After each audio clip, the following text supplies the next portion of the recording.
¿Qué tal? Buenas noches, ¿cómo le va? Gracias por acompañarnos en Periodista 360 una semana más. Y por supuesto vamos a hablar de política, vamos a hablar de campaña. Nos vamos a meter de vuelta en la provincia de Buenos Aires, uno de los territorios más difíciles, donde se va a dar la gran batalla, ¿no? Electoral, allí donde se va a definir seguramente todo, teniendo en cuenta lo que están marcando las encuestas y las chances de los tres candidatos principales, tanto Scioli como Macri y Massa, que pelean para meterse en un balotaje con Scioli, que hoy marcha primero en las encuestas. A nadie le alcanza todavía. A Scioli no le alcanza para ganar en la primera vuelta. A Macri no le alcanza todavía para entrar en el balotaje. A Massa todavía no le alcanza para desplazarlo a Macri de la posibilidad de competir en el balotaje.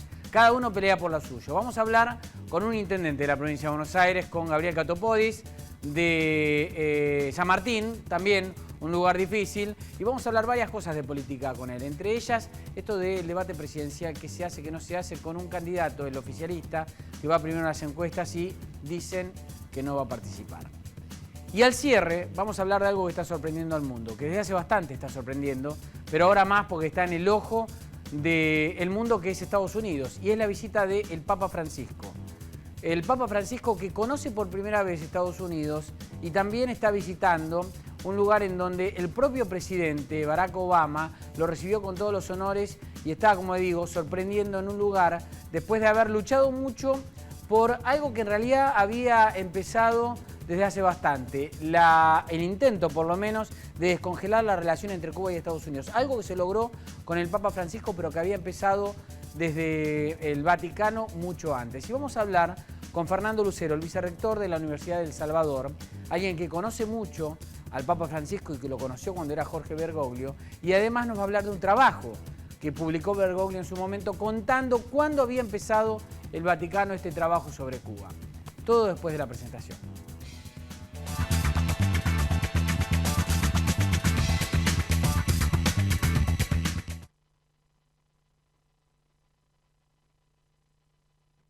Crecer es brindar oportunidades. Crecer es motivar el desarrollo de la gente. Crecer es promover la cultura y el deporte. Queremos seguir creciendo junto a vos. Banco Ciudad. Te quiere ver crecer. 0822 20400. bancociudad.com.ar. ¿Auspicia este programa? Claro. Es simple. Es claro. Hurlingham Municipio. Intendente Luis Emilio Acuña. Silfa, laboratorios farmacéuticos, auténticamente argentinos. Ayudamos a producir más alimentos con menos recursos para un mundo en crecimiento. Descubrí quiénes somos realmente. Ingresá a Descubrí Monsanto y sé parte de la conversación. Llegó 4G de Movistar. Navegá hasta 10 veces más rápido. 4G. Podés en tiempo real. Movistar. Ya sabés que vas a sorprender a tu novia con la única receta que conoces. Ensalada rusa. Lo que no sabés es qué hacer con todas las latas, ¿no? ¿Las tiro? No. Si las latas están limpias y secas, las podés separar junto con los demás reciclables. Para más información, entrá en buenosaires.gov.ar/Ciudad Verde. Buenos Aires Ciudad. En todo estás vos. Grupo Petersen, desde 1920, construyendo el país. El cobro indebido es un ilícito. Pongámosle un freno.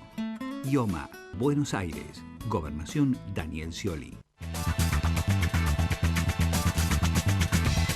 La selección. Muy bien, Gabriel Catopodis, gracias por venir. A vos. Yo decía, nos vamos a meter en la provincia de Buenos Aires, territorio difícil donde se va a dar la gran batalla. Esto creo que va a ser así. El resto del mapa electoral del país, bueno, puede cambiar un poco respecto de las PASO, pero la gran batalla se define en la provincia de Buenos Aires. Y en distritos numerosos, San Martín es uno de ellos, donde las PASO dejaron una foto. Ahora, ¿se respeta hoy esa foto? Digamos, ¿sigue siendo la misma según las encuestas? Me parece que la gente el 9 de agosto produjo esa foto que vos mencionás, se desenganchó de la elección y vuelve a engancharse 10, 15 días antes del 25 de octubre. Yo tengo reuniones todos los días, hoy tuve una a la tarde, pero todos los días tengo reuniones con vecinos que la verdad que me plantean sus preocupaciones, sus problemas. Creo que el desafío del peronismo y de Daniel Scioli es poder conectar con 5, 6 u 8 puntos en la provincia de Buenos Aires que nos votaron, que lo votaron al peronismo hace 4 años, es decir, hace muy poquito, que están cerca y que hay que interpelarlos, pero hay que interpelarlos, Fernando, con los temas que a ellos les preocupan. Son votos o de masa o gente que no fue a votar, y hay que interpelarlos en las preocupaciones que tienen, que son el empleo, la inflación, la seguridad. Entonces tenemos que calibrar un discurso y un mensaje mucho más específico para ese sector. Sobre los puntos en los cuales la gente realmente le interesa. ¿Pica en punta el tema de la seguridad? Claramente. La seguridad es el tema, es la prioridad en cualquier distrito, en la provincia de Buenos Aires y en la Argentina, y sobre eso nosotros tenemos que asumir... Gabriel, perdóname, cada vez que hablo con vos, con otros candidatos, con intendentes, incluso con candidatos a gobernadores, es como volver en el tiempo, meterme en un túnel. Yo me acuerdo la elección que le ganó Scioli de Narváez, no me acuerdo cuáles eran los otros candidatos ya, pero digo, si voy 10, 12 años atrás, y es el la tema, discusión era la misma. Sí. El gran desafío de la seguridad. ¿Qué pasó en estos 10 años que no supimos reacomodar la realidad para ese gran desafío que ya era hace 12 años? Bueno, los intendentes modificamos algo que es ponernos al frente de ese tema. Hace 10 años los intendentes ese tema no era parte de esta mesa. Hoy, yo hace 4 años soy intendente en San Martín, en una ciudad compleja, y me he puesto al frente de ese tema y todos los días tomo decisiones vinculadas con esa prioridad. Y no es poco, hoy tenemos una policía de proximidad que no teníamos, que la conduzco yo, con una escuela local que construí yo, pasé de 10 patrulleros a 70, de 100 cámaras a 700, invertimos en tecnología y estamos todos los días al frente del tema. Somos los que conocemos el territorio, claro, los que sabemos qué pasa en cada lugar. Pero sin duda que es la preocupación más importante y es el tema que nos tiene que seguir encontrando, trabajando de lunes a lunes, nación, provincia y municipio. Y de cara a las próximas elecciones nosotros tenemos que poder representar y expresar esas preocupaciones y esas angustias que tienen los ciudadanos. ¿Qué les falta como herramientas, además del presupuesto, supongo, obviamente, para hacerse cargo de eso que ustedes territorialmente pueden conocer, como es esto de la seguridad? No, me parece que se empezó a dar este proceso de policía local, que es un proceso que va en buen camino, lento, y que tiene que ver con construir una fuerza de proximidad más profesional, mejor capacitada. No hay duda de que tenemos que mejorar la capacidad, la destreza y la respuesta. Los resultados en materia de seguridad tienen que ser mejores. Se hizo mucho esfuerzo, pero hay que hacer mucho más esfuerzo porque está claro que los vecinos, los ciudadanos de a pie, están angustiados, están preocupados. Más esfuerzo no es reemplazo de un esfuerzo por otro. Digo porque en la metropolitana hay mucha queja de que los lugares donde avanzó la metropolitana fueron abandonados por la federal, cuando en realidad tendrían que ser fuerzas que se complementen. Bueno, ¿pasa esto en provincia? Digo, ¿las policías locales avanzaron, lograron complementar o de ahí se borró la bonaerense? Ese proceso se dio con mucho mejor diálogo, de manera más coordinada, pero siempre hay que mejorar la coordinación de las acciones. En un mismo territorio opera fuerzas nacionales, fuerzas provinciales, ahora esta fuerza de proximidad local, y esas acciones tienen que ser coordinadas porque si no, no tiene sentido, no tiene efecto, no tiene impacto.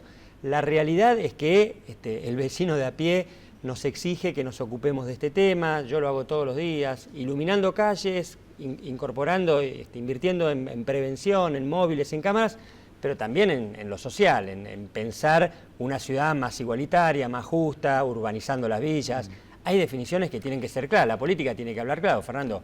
No queremos más narcos en las villas de la provincia de Buenos Aires y la Argentina, y esa tiene que ser una meta, tiene que ser un objetivo muy claro. ¿Hubo decisión política en todos en esa dirección? Me parece que tenemos que ir generando esa gestualidad y ese compromiso. Yo creo que los ciudadanos muchas veces descreen de que la política asuma ese tema como una prioridad. De alguna manera el narcotráfico y la droga fue entrando, fue llegando y la política como que no supo... Lo que pasa es muy difícil porque el narcotráfico, digamos, hace escala en todas las capas de la sociedad y en la política más todavía. Entonces, digamos, vos le hablas a tus pares y a lo mejor tus pares están enganchados en eso. Bueno, o varios pueden estar. Pero me parece que lo primero es recuperar la confianza de la ciudadanía en lo público, la confianza de la ciudadanía en el Estado, en un intendente, en las fuerzas de seguridad para combatir, porque si esa confianza está quebrada estamos muy complicados. La verdad que yo hago muchos esfuerzos en mi territorio, pero creo que hay una política nacional y provincial de recuperar, de reconstituir esa confianza, que haya vecinos de San Martín, que cuiden otros vecinos de San Martín, que es la policía local, es un paso en ese sentido. Por supuesto que falta mucho. Yo en San Martín hice muchísimo, aumenté el 650% el presupuesto de seguridad del 2011 cuando asumí a hoy, pero me falta muchísimo, muchísimo. ¿Se puede reconstruir a futuro algo que sea diferente a lo que se vio? Y eso que me refiero a la relación política entre gobernación, intendencia, gobernación y presidencia. fue del mismo color político, en estos últimos años por lo menos, Scioli, digamos, con el kirchnerismo, o sea, el peronismo en ambos lugares y las intendencias peronistas, y el diálogo no fue bueno, incluso el diálogo entre Cristina Kirchner y Scioli no fue bueno, entre Kirchner y Scioli no fue bueno durante varios momentos de los mandatos. Esto, ¿cómo se hace para regenerar un buen diálogo aunque no tenga el mismo color político entre intendencia, gobernación y presidencia de cara al futuro para que se encarguen de los temas que le preocupan a la gente, ¿no? Sí, me parece que es una tarea de todos los que estamos administrando la cosa pública, participando en política, poder dialogar con los que son del mismo partido y mucho más especialmente con los que no son del mismo partido. A mí me lindan, digamos, tengo de vecinos a municipios que están en otro espacio político, como es el PRO, tanto San Isidro, Vicente López o la Ciudad de Buenos Aires, y la verdad que tengo buen diálogo y tengo que mejorar claramente sobre una agenda de gestión, sobre objetivos muy concretos. Hoy los problemas no son municipales, los problemas no son de San Martín, son de escala regional. La seguridad, el transporte, el medio ambiente, tiene que ver con objetivos, metas y definiciones que tenemos que poder concretar en una agenda entre los intendentes de la región, con la provincia y con la nación. Yo estoy convencido, Fernando, que hay que mejorar los resultados, hay que mejorar los niveles de coordinación entre los distintos niveles del Estado y que fundamentalmente hay que poder construir una mayor confianza sobre lo público. La confianza de la gente sobre lo público, sobre la política, sobre el Estado, es un combustible muy importante para la resolución de los problemas. Poder decirle a los vecinos de San Martín cómo va a seguir San Martín a partir del 10 de diciembre, que Daniel Scioli pueda explicar y decir cómo va a seguir la Argentina a partir del 10 de diciembre, es muy importante. La elección de un presidente es un momento que tiene que dar tranquilidad y certidumbre, no puede ser un salto al vacío, no puede ser volver para atrás y empezar todo de cero, y me parece que es la tarea que a nosotros nos tiene que encontrar estos próximos 30 días. Igual no hay señales claras hacia la gente, esto es a modo de crítica no solo preguntándolo como periodista, sino también como ciudadano, no hay señales claras de que haya voluntad de tratar de lograrlo. Siempre se reunieron los intendentes radicales, se reunieron los intendentes peronistas, nunca hay una foto de el gobernador reunió a todos los intendentes y están tratando de armar una agenda común. Esa foto todavía no se ve. Bueno, me parece que hay temas pendientes de la política, de la capacidad de la política para derribar esos muros, que son más culturales, partidarios, ideológicos, y de poder avanzar. Creo que hay cosas que sí se han logrado. Por ejemplo, el modelo de policía local es una experiencia que está... Eso atraviesa a todos, digamos. Sí, atraviesa a todos. Creo que tiene que ver con la prioridad, con la emergencia en la que nos encuentra esa situación y nos obliga a todos a poder sentarnos alrededor de una mesa. Sí, igual en algún momento del debate y de la discusión sobre el tema apareció un poco la mezquindad política, ¿no? También de darlo o no darlo, de acuerdo a lo que necesitaba cada uno, pero bueno, por ahí esas cosas son lógicas, mientras el resultado final se dé, se puede atravesar por eso. En San Martín el tema seguridad, ¿y qué otros temas son prioritarios en la gestión de San Martín? No, estamos trabajando muy fuerte en la urbanización de las villas, llegando con el Estado, estamos convencidos de que a las villas hay que urbanizarlas, que hay que sacar a los narcos, que hay que llegar con el Estado, el territorio que queda vacío y que el Estado no ocupa, lo ocupan otras fuerzas y otras organizaciones del crimen, del narcotráfico, pero también estamos trabajando muy fuerte para la construcción de 2 pasos bajo nivel y sobre todo para poner a San Martín en un piso de infraestructura social y urbana que no tiene. El 60% de la gente todavía no tiene cloacas, necesitamos llegar con agua potable, necesitamos mejorar nuestros accesos, la Ruta 8, la Avenida Márquez, como te decía, estos 2 túneles, estamos en la construcción de un parque industrial, hemos puesto en valor un hospital municipal con mucho esfuerzo, pero que va a seguir en un proceso de construcción. Es poder darle respuestas a una vivencia personal que tiene cada vecino, que es quién me va a cuidar lo que ya tengo después de estos 10 años y quién me va a dar lo que me falta. La gente vota para adelante, la gente no me va a votar por lo que hice, sino por la capacidad que tenga de explicarle dónde voy a poner a San Martín los próximos 4 años. Nos vamos de San Martín, nos vamos un poco más a la Nación. En las últimas horas se está dando el debate sobre si hay o no debate presidencial. Scioli parece el primero en bajarse, por lo menos esto lo confesó sus íntimos y sus hombres que generalmente avanzan con los temas que después blanquea Scioli, están diciendo no va a ir porque no hay una ley que le dé un marco regulatorio y una cobertura lógica. La ley no hace falta, sino que lo que hace falta es sentido común. ¿Estás de acuerdo con que no haya debate? No, me parece que todos estamos de acuerdo con que haya debate y creo que, bueno, estamos en un momento, a 30 días de las elecciones, donde habría que generar el mayor consenso en términos de regla, de procedimiento, de forma, de formato, digamos, para que pueda producirse este debate. Creo que lo que está planteando Scioli, entiendo, es, bueno, generar esas reglas. Puede ser una ley, puede ser otro marco. Sé que hay reuniones en estas horas de discusión para ver si podemos concretar eso que realmente yo creo que es hacia la calidad institucional de la discusión pública y de que la gente, bueno, pueda saber lo que estamos haciendo. Pero me parece que hasta donde yo sé, hasta donde estoy informado, no estoy, por supuesto, con la información más cercana al gobernador, pero están proponiendo y trabajando sobre cuáles pueden ser las reglas, de vuelta, en el marco de una ley o en otro marco legal que permitan... que Scioli todavía no dijo que no y está viendo las... Sí, me parece que él todavía no dijo que no. no. Y pero vos ves, uno ya sabe cómo funcionan estas cosas. Cuando salen los 2 o 3 nombres más importantes del círculo de un candidato con un tema, es porque atrás va a venir, de acuerdo, son globitos de ensayo que se arman. Pero esperemos, tengamos un poquito de paciencia a ver que se dé esta discusión. Después te voy a invitar y me vas a decir si tenías razón o no tenías razón. Vamos a ver. Pero bueno, pero lo cierto es que estás de acuerdo con que es una herramienta institucional que nos debemos todos. Sí, yo estoy de acuerdo con que tenemos que dar una discusión mucho más profunda e integral sobre los procesos del sistema electoral en la Argentina. Esta historia de que la oposición denuncia fraude y se pelea con los resultados también me parece un contrasentido. Digo, la oposición, el problema que tiene con el sistema electoral es que pierde las elecciones, que gana el peronismo.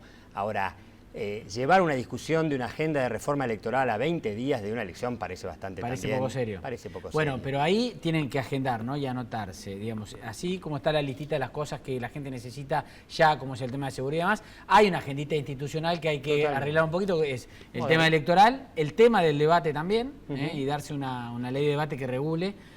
Me parece que esa también es una discusión que se puede dar en paralelo a la concreta, ¿no? A la concreta que necesita la gente con el tema de seguridad, salud pública y demás. Totalmente me parece que de es una acuerdo. agenda que se necesita. Gabriel Catopodis, gracias por la visita. Gracias, Fernando. Y esperemos que tenga suerte. San Martín y en las elecciones también. Muchas gracias. Después de la pausa, sí, vamos a hablar sobre este fenómeno mundial que hoy está concentrado en Estados Unidos, pero ante la vista de todo el mundo, el Papa Francisco.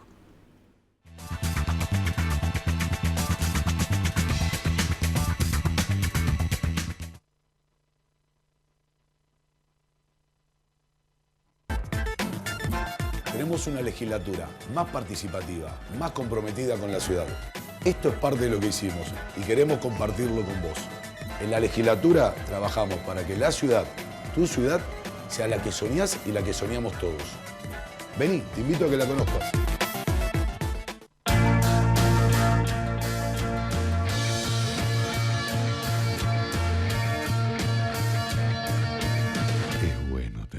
Invierta en el Parque Industrial Brown. 245 empresas instaladas y más de 28.000 puestos de trabajo. Se convirtió en el parque industrial más pujante del país. Parque Industrial Brown, un líder para la Argentina del futuro. Gobierno Municipal de Almirante Brown.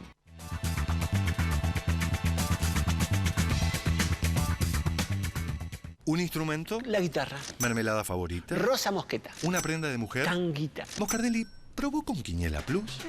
Con Quiniela Plus tenés un pozo mínimo asegurado de 800.000 pesos y podés ganar con 8, 7, 6 y 5 aciertos. Lotería de la Provincia.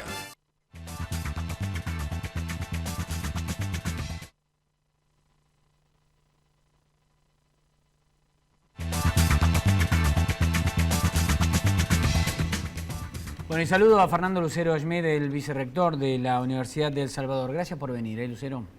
Gracias a vos, Fernando. La excusa tiene que ver con la visita que está teniendo el Papa Francisco en los Estados Unidos, pero llegó desde Cuba, atando los dos cabos que hace mucho que estaban desatados y empiezan a atarse ahora. Pero empiezan a atarse ahora por la virtud del Papa Francisco. El Papa Francisco en realidad continúa un trabajo que el Vaticano venía haciendo. Y para explicar un poco eso voy a mostrar este libro, ¿no? Este libro que tenemos ahí en pantalla tiene que ver con un trabajo de el Papa Francisco cuando en realidad era Jorge Bergoglio, ¿no? Era Jorge Bergoglio, sí, era arzobispo de Buenos Aires. Todavía no era cardenal. No era cardenal. Y tiene que ver con los diálogos entre Juan Pablo II y Fidel Castro. Bueno, el prólogo está escrito por Roberto Dromi y Fernando Lucero, dos personas que conocen mucho a Bergoglio y que cuentan un poco este camino que empezó el Vaticano hace ¿cuántos años? Y bueno, empieza fuertemente con Juan Pablo II, ¿no es cierto? Es el primer movimiento fuerte de acercamiento al pueblo cubano, ¿no? Por la preocupación del Vaticano no está en Cuba específicamente, sino en el pueblo cubano y el sufrimiento que venía, digamos, teniendo, y sobre todo una observación importante que es la fortaleza de la fe del pueblo cubano, por una parte, y la fortaleza de la Iglesia cubana, que aguanta un régimen que de alguna forma la perseguía, ¿no es cierto? O por lo menos la limitaba fuertemente en su accionar. Era un gobierno ateo, ¿no es cierto? Un gobierno comunista. Y sin embargo, la Iglesia, en vez de tomar una posición combativa, toma una posición de ir acercándose a la gente a través de una acción pacífica, no de confrontación con el gobierno permanente. Esto origina el primer viaje de Juan Pablo II, el viaje de Juan Pablo II, luego el de Benedicto, que es en el 2011, si no me equivoco, el de Juan Pablo II fue en el 98, bueno, y ahora el de Francisco. Pero digamos que este libro tiene una característica especial, que no son diálogos auténticos, son diálogos ficticios. Ajá. Es decir, ¿Cómo no es hubo eso? un diálogo entre... La foto esta no es ficticia, esta foto es real. No, la foto es real, y bueno, lo que hablaron ahí privadamente Fidel Castro y Juan Pablo II no lo sabe nadie. Claro. Pero digamos, la elaboración del libro es un ensayo de Bergoglio, que hace sobre un trabajo que se hizo de investigación, que ahí trabajamos Roberto y yo por la universidad, Roberto por Ciudad Argentina, y una serie de sacerdotes, de juntarle todos las presentaciones de Juan Pablo II y las homilías en Cuba, y todos los discursos de Fidel Castro, más los comentarios de algunos diarios de ese entonces. Entonces, sobre eso, Bergoglio construye un diálogo presunto. O sea que era incluso para Bergoglio, digo, no para el Papa, ya una preocupación y un tema de atender entre, digamos, la realidad cubana. En realidad, Bergoglio siempre fue un hombre preocupado por la paz y la búsqueda de lo que se llamaría la paz universal o el universalismo, pero el diálogo como un elemento de participación y de entendimiento muy importante para conocer la verdad de los pueblos, la verdad de la gente. Es decir, siempre eso está implícito en su pensamiento y explícito también, por lo menos desde la época que yo lo conozco, ¿no es cierto? Ya en el año 75, cuando él desliga la compañía, la Universidad de Salvador de la Compañía de Jesús, que pasa a ser manejada por los laicos, ya en los principios que le deja, que es una carta de principios, habla del universalismo respetando las diferencias. Una obligación de la universidad era. Y la otra es el sostenimiento de la fe, obviamente, ¿no es cierto? Pero el pensamiento implícito del diálogo como parte fundamental de poder llegar a los pueblos y que la Iglesia realmente llegue a la gente, eso ya era algo que Bergoglio percibe en el viaje de Juan Pablo II. Entonces de ahí nace la idea de hacer este ensayo. Y muchas de las cosas que dice son las cosas que está haciendo ahora. Eso quería, digamos, preguntarle, ¿no? Ya yéndonos un poco del libro, pero metiéndonos en lo que está haciendo el Papa Francisco ahora. ¿Lo sorprende que sorprenda tanto la actitud del Papa en el mundo? Bueno, yo creo que a mí no me sorprende porque le conozco el pensamiento, pero entiendo que sorprende al mundo porque el mundo imagina el Papa mucho más estructurado, mucho más dedicado nada más que a los católicos. No visualizaban la alternativa de un Papa que le interesa toda la iglesia, es decir, una iglesia que le interesa a toda la gente, no solamente la que es católica, sino el católico, el no católico, el protestante, el ateo. Entonces, su acción, inclusive si ustedes se fijan, los discursos que él da ahora en Estados Unidos son discursos fuertemente ecumenistas y un poquito más allá del ecumenismo, porque el ecumenismo es entre cristianos, ¿no es cierto? es mucho más abierto a los católicos, a los no católicos, a los religiosos y a los no religiosos. Desborda la fe católica. Desborda la fe católica. Es como que los invita a incorporarse a un proyecto común, que es un proyecto de paz universal. Esto es lo que... Bueno, el gesto de Obama de recibirlo con su familia en el aeropuerto en la llegada es un gesto que ya marca lo que despertaba en Estados Unidos, pero después se vio en las horas de su visita ya, ¿no? En las horas de su visita y en sus discursos, su presentación ante el Capitolio. Claro, aparte no nos olvidemos que los Estados Unidos es un país muy religioso, pero no necesariamente católico, solamente el 21% es católico. Los demás o no son católicos o pertenecen a religiones diferentes y especialmente protestantes. ¿Hay fe depositada en el Papa Francisco? Da esta sensación, siguiendo con esta línea de pensamiento, hay fe depositada en Francisco más allá del catolicismo.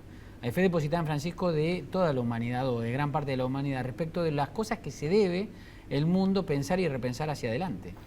Claro, es como que el mundo encuentra un líder que puede ser un factor de unión entre los pueblos. Y además que por su conducta personal, que es tan austero y se preocupa tanto de la pobreza, etcétera, que también transmite la necesidad de ocuparse de los pobres, que los sistemas económicos, los sistemas políticos deben trascender esas realidades y ir hacia la gente. Esto es lo que yo creo que el común de la gente percibe y por eso genera tanta adhesión. Fíjense una característica. Su primera encíclica es la Laudato Si, encíclica propia, ¿no es cierto? La otra era una carta. La Laudato Si, él habla de la problemática del medio ambiente, que es un tema muy complicado. Y cuando habla de la naturaleza, le da su lugar específico como creación de Dios, pero dice, el hombre no es dueño de la naturaleza, es un administrador responsable. Es decir, debe ser un administrador responsable. Con lo que rompe muchos esquemas. Y además un debate tan actual, ¿no? Claro, un debate tan actual, porque está quien le dice, bueno, la naturaleza es intocable, y están los que dicen, la naturaleza es de mi propiedad. Se puede hacer cualquier cosa. Fernando Lucero, muchas gracias por la visita. No, gracias a vos. En momentos en el cual el Papa está sorprendiendo al mundo desde Estados Unidos en este caso, ¿no? Estuvo en Cuba y Estados Unidos. Gracias por la visita. Nos volvemos a encontrar la semana que viene, el jueves, pero sigan conectados en Periodista 360. Chau.